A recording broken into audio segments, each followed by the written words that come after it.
अस्सलाम वालेकुम everyone. So in this video we are going to do interior UVI test. ठीक है, interior UVI test में basically होता क्या है कि हमारा जो है ना इसमें इसको हम इंटीरियर यूवीआई भी कह सकते हैं और एक्यूट इरिडोसाइटिस भी कह सकते हैं। ठीक है, इसमें बेसिकली हमारे पास इन्फ्लेमेशन होती है आयरिस की और pars plicata of the ciliary body जो होता है। ठीक है, अच्छा, अब इसकी कॉज की बात करें तो कॉज जो है इसकी अननोन है, लेकिन पैथोजेनेसिस की बात करें ना तो बेसिकली होता है क्या है, जो आयरिस है या पार्स प्लैकेटा जो है उसकी इन्फ्लेमेशन हो जाती है। ठीक है, एज वेल एज हमारे पास इसकी मियोसिस भी इन्फ्लेमेशन हो जाती है और वो जो हमारे पास आयरिस है वो हमारे पास हो जाता है स्पैज़म में चला जाता है। ठीक है, अब स्पैज़म में चला जाता है, स्पैज़म का मैं आपको बता दूंगा कि क्या किस्सा है फिर बाद में। ठीक है, इसके बाद क्या होता है, इन्फ्लेमेशन होती है, इन्फ्लेमेशन की वजह से परमेबिलिटी इंक्रीज़ होती है, परमेबिलिटी इंक्रीज़ होने की वजह से हमारे पास सब्सटेंसेस रिलीज़ होते हैं जिसकी वजह से अल्टीमेटली सेकेंडरी ग्लूकोमा भी हो जाता है। ठीक है,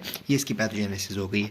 अब हम आते हैं साइंस पे। देखो, साइंस की अगर हम बात करें ना तो विजुअल एक्विटी हमारी रिड्यूस्ड हो जाती है। ठीक है, इसके अलावा हम जब सबसे पहले हम लोग कॉर्निया को देखते हैं। ठीक है, तो कॉर्निया का जो बैक पोर्शन होता है ना तो उसमें हमारे पास हमें कैरेटिक प्रेसिपिटेट नज़र आते हैं एंडोथीलियम पे। ठीक है, इसके अलावा लिम्बस जो होता है ना वो कंजेस्टेड होता है। ठीक है, अच्छा, अब इंटीरियर चैम्बर को जब आप देखते हो ना तो इंटीरियर चैम्बर में आपको हाइपोपायन नज़र आता है। ठीक है, अच्छा, हाइपोपायन हमें इंटीरियर चैम्बर में नज़र आता है। ठीक है, इसके अलावा हमें इसके अलावा इंटीरियर फ्लेयर्स भी नज़र आते हैं। ठीक है, इन्फ्लेमेटरी सेल्स नज़र आते हैं। जब आप आयरिस को देखते हो तो आपको मडी आयरिस नज़र आता है। प्यूपल मियोस्ट होता है, मियोस्ट इसलिए ना, मायोस्ट इसलिए क्योंकि प्यूपल जो है वो हमारे पास आयरिस जो है वो हो गया, स्पैज़म में चला गया ना। जब वो स्पैज़म में चला गया तो एक जगह पर फंस जाएगा, वो फंस जाएगा तो हिलेगा नहीं। ठीक है, तो बस ये किस्सा होता है। ठीक है, अच्छा, फिर इसके बाद ना हमारे पास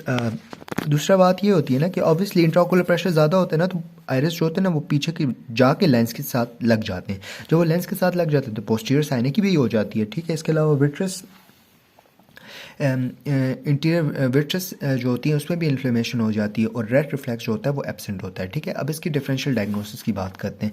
डिफरेंशियल डायग्नोसिस में ना एक्यूट इरिडोसाइटिस में आपने दो चीज़ें याद रखनी है, या तो आपका वो है रेड आई है। ठीक है, पेनफुल रेड आई है। ठीक है, क्योंकि जो इरिडोसाइटिस है ना इसमें आपने याद रखना है कि ये आपका sudden painful loss of vision cause करता है। ठीक है, तो ये रेड आई है, सडन पेनफुल रेड आई। ठीक है, अच्छा, पेनफुल रेड आई के साथ आपने दूसरा याद रखना है एक्यूट कंजेस्टिव ग्लूकोमा, क्योंकि ऑब्वियसली वो प्रेशर जब इंक्रीज होता है तो कंजेस्टिव ग्लूकोमा भी हो जाता है। ठीक है, तो डिफरेंशियल में आपने दो चीज़ें याद रखनी है, एक आपने पेनफुल रेड आई याद रखना है और एक आपने एक्यूट कंजेस्टिव ग्लूकोमा याद रखना है। अब इसकी इन्वेस्टिगेशन जब हम करते हैं ना, देखो मैंने आपको कॉज के बारे में बताया था कि कॉज अननोन है, तो आपने सारे मतलब बेसिकली आपने बहुत सारे टेस्ट करने होते हैं। इसमें सबसे पहले आप ब्लड टेस्ट करते हो, ब्लड सीपी करते हो, ब्लड शुगर करते हो, इसके अलावा आप यूरिन करते हो, इसके अलावा आप जो है वो डिफरेंट एंटीबॉडीज़ टेस्ट होते हैं जिसमें आना हो जाता है, एनका आ जाता है, इसके अलावा हमारे पास जो है एसी आ जाता है। ठीक है,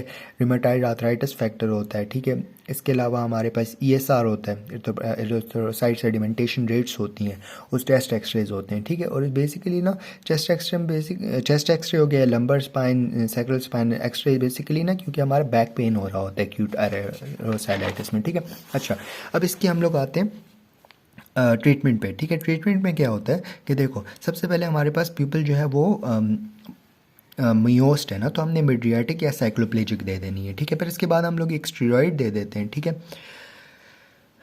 स्टेरॉइड दे देते हैं, सिस्टेमिक स्टेरॉइड दे देते हैं, सिस्टेमिक एनसेड्स दे देते हैं। ठीक है, फिर इसके बाद हम लोग स्टेरॉइड अगर काम नहीं करती तो हम लोग जो है वो एंटीमेटाबोलाइट्स दे देते हैं और साइक्लोस्पोरिन्स भी दे देते हैं। ठीक है, और एंटीबायोटिक्स वगैरह दे देते हैं। ठीक है, दैट्स इट, थैंक यू।